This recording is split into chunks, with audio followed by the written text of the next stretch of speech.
We begin with President Biden's visit to Louisiana on Friday, where he told local officials, quote, "We're going to have your back."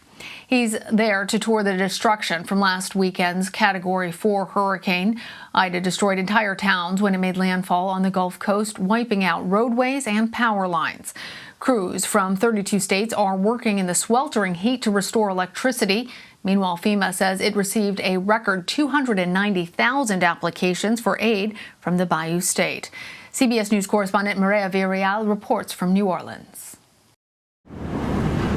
Hurricane Ida is the latest storm to test President Biden in his role as the nation's consoler-in-chief. We're Americans, and we'll get through this together. President Biden toured the damage as the heat index reached nearly 100 degrees. Across the state, more than 800,000 people are without power. Some are without running water, and many still can't find gas. 25,000 linemen from around the country have come, and 2 of them lost their lives. Recovery may be especially difficult for families that lost loved ones at this makeshift shelter. 4 nursing home residents that were evacuated died in this warehouse. Health officials are investigating reports of patients seen here sleeping on mattresses placed on the floor, not being fed or changed regularly.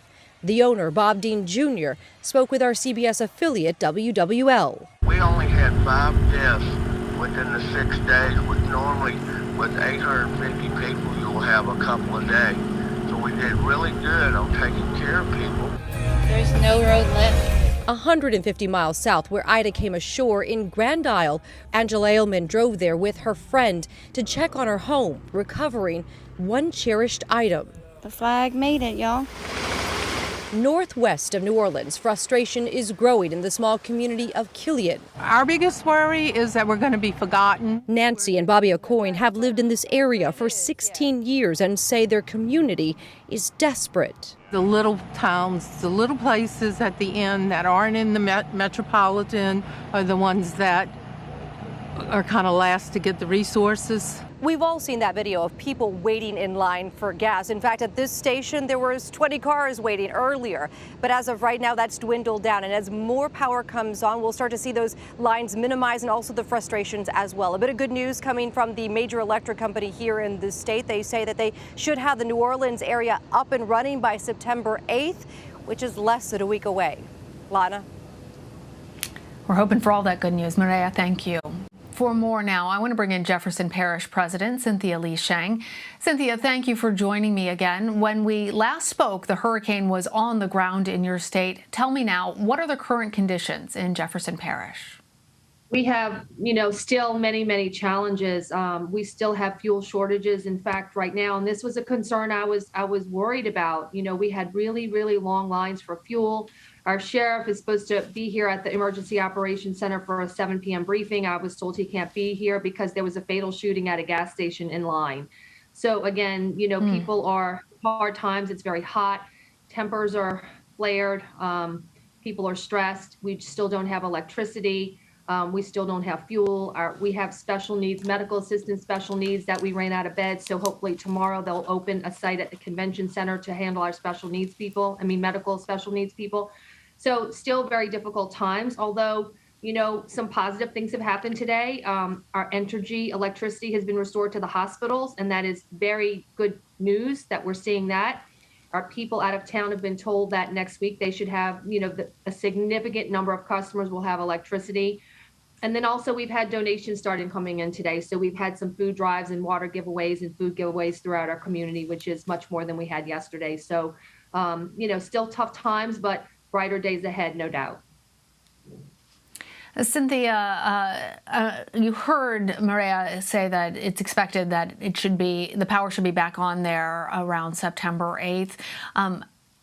Do you feel like, given the situation on the ground, is that soon enough? And what don't people outside of Louisiana understand about the situation there? Well, I thought we would be out even longer, so I think most people are happy to get this maybe next week. We took a double whammy because our refineries were hit. So we produce our refineries, 8 refineries were down. That produces 2/3 of the refining capacity for the state and about 18 or I think 13% for the country. So when you get hit like that, you get hit at the source of where you produce gas.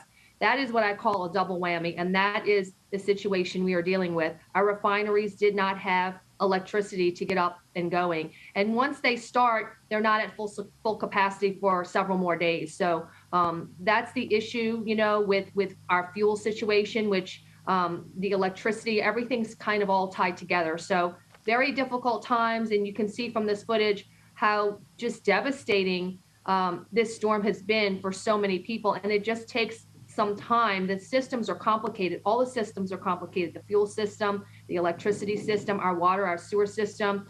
It's none of this turns on at the I want to ask you about that. Yes. Cynthia, I want to ask you about the water situation because, as I understand, safe drinking water has become a major issue there. I believe that nearly everyone in Jefferson Parish is experiencing either water outages or are under boil water advisories. Tell our viewers, how are supplies holding up, and is there a timeline for repairs on the waterfront? Well, we had probably 150 water breaks during the storm. We were losing tremendous amount of water out of our system. That's why we had to do a boil water advisory. We're still under a boil water advisory, but our teams are working so hard to fix those breaks. And every day we see our pressure increase. So, the normal pressure, I think, is, 65 to 70 PSI. Probably we're around 50, something like that is the last I'm told. So every day that improves and gets better as we fix those breaks. And then we have a number of sewer lift stations that are out that we're bringing portable pumps and trucks to move that material through. So this is, I told my teams, this is what we handle as water and sewer. And I said, we have to have these systems stable because when the electricity comes back on, people are going to start coming home. I need these water and sewer systems ready to accept more citizens in our community. We are working really hard to get that to happen. And Cynthia, when you look at some of that devastation, I'm so glad that people did heed in general, at least, those evacuation orders. President Biden arrived in Louisiana on Friday to tour the worst of the devastation, much of it right there in your parish. And you actually met the president on the tarmac. What was your message to him, and what was his message to you? Yeah, I was pleased. I was so glad he was able to actually get down, and I was pleased the rest of the day he was seeing the southern end of our parish and see it. The videos that you see do not do it justice, the damage that we have had. And so I was so happy to see that he got on the ground and met with people, could see this devastation firsthand, because this recovery is going to take the federal government, our state government, and our local elected officials working hand in hand. This is not something we're going to get over with in the next week. We have people who have lost everything, their roofs, their walls, their mementos, their wedding albums, their clothes, complete starting over with the physical possessions of their life. So it is going to take us rebuilding stronger. We're going to look over the building codes and make sure these houses are built, stronger. And there's a lot of work to do. So I was really glad. But we were able to see President Biden, talk to him about immediate needs of fuel, of medical special needs, people being able to take care of them. And then the longer term issues of the electricity grid and some of the infrastructure, being able to harden some of that to better withstand storms. Because, we had so many storms last year. We had this hit this year. I don't know, this might be, I hate to think this is how we're going to have to live life now, but it does seem like these storms are increasing, coming at us at a faster pace. We didn't even have time to get all of our people out. We were concerned that people were going to get stuck on highways. We had a very low death toll from this storm, thank God, because everybody was in a structure and safe. But it could have been a bad situation where people were stuck on highways. And so we got very lucky how we evacuated our community. I do want, if I have a moment, there's some scams going on. Sure. There's some FEMA scams going on, and I want to alert everyone to that. There's a text going around Please. for an $8,500 FEMA reimbursement plan. That is a scam. So the real FEMA assistance is disasterassistance.gov or 1-800-621-3362. Never give your information to anyone unless you know the source and that you're really talking to a FEMA representative. very important information. It just makes me so frustrated that somebody would try and take advantage of a horrible situation like that. Before I let you go, I really appreciated when we were speaking during the point where Ida had just made landfall about reflections on leadership, given your father's own leadership role in Hurricane Katrina. Could you tell us if you feel like this was a leadership success, and do you feel like you are getting all of the assistance there in Louisiana that you need? I am working with many of the people who served with my father. I am working hand in hand with men and women who are determined to put this community back together. I know people are impatient, but I have never been more proud of the people. We are on lack of sleep. Some of us are wearing dirty clothes. Maybe you've been able to go to your house. I was able to get to my mom's house and empty her refrigerator today for the first time. But we have been working so hard, and I've never been more proud. I mean, everybody here is so determined to get us back together again. And, you know, if we take criticism from outside or people are impatient, they just don't understand the enormity of the situation we're dealing with. But in terms of the leadership and the assets in this community, post-Katrina, we built a flood protection system that worked. It was a major investment in our community from our taxpayers at the federal level, the state level, and certainly our local government bears a lot of that burden. And it worked for us. We would have had major casualties had we not invested in this protection system post-Katrina, and we will do it again. We are going to have lessons learned. We're going to understand what worked, how to respond even quicker, although I feel like nothing can be perfect in this situation.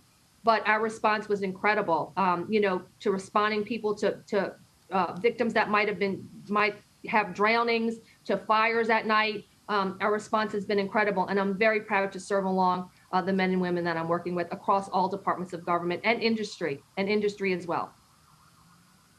All right. Cynthia Sheng, thank you for joining me. Appreciate you, and I'm thinking about everybody who's still struggling down there in Louisiana.